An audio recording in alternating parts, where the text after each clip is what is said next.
Hello, class. Thank you for coming to my week 3 discussion board. My name is Stephen Ochoa.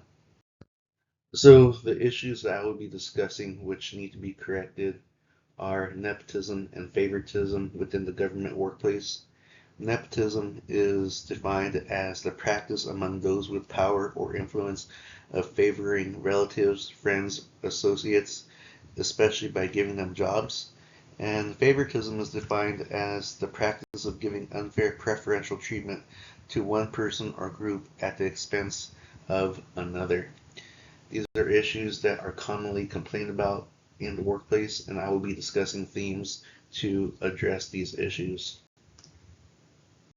The first theme that I will be discussing is the Pendleton Act. The Pendleton Act applied to federal jobs.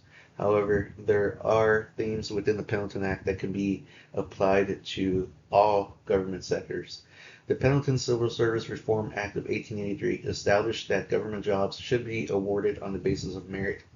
The Pendleton Act marked a significant shift towards merit-based public service in the hopes of reducing corruption and patronage in government employment.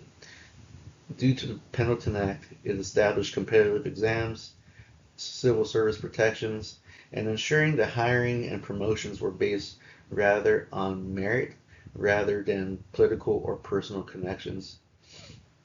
Some some tools that can be used to implement civil service reform, like the Pendleton Act, could be standardized hiring processes, blind recruitment, incorporating scoring systems in the hiring process, as well as skills testing.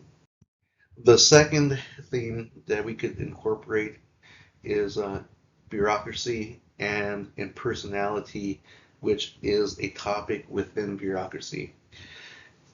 Impersonality calls for objective decision making. This is when decisions are made on rules and procedures rather than personal preference or bias. It also calls for equal treatment, not just amongst clients that the organization is dealing with, but internal employees as well. All parties should be treated equally and impartially. This helps to eliminate favoritism and nepotism um, and discrimination within the organization. And this was a specific goal of Max Weber when discussing impersonality within bureaucracy. The last theme that I will be discussing is Maslow's hierarchy of needs. Um, in order for a government organization to fulfill employees' hierarchy of needs, they need to incorporate methods to embrace employee social needs and belongings, esteem needs, and self-actualization. And when you have favoritism and nepotism, it goes against these principles of the hierarchy of needs.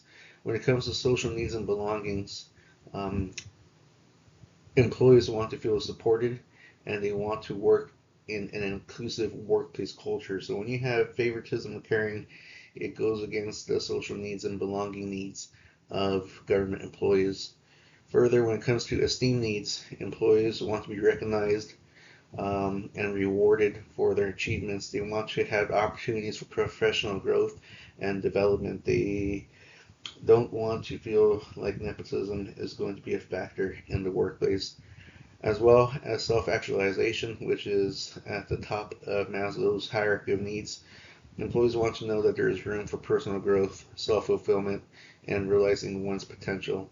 When you have nepotism and favoritism in the workplace, it cancels out Maslow's hierarchy of needs and causes damage to the workplace and the organization.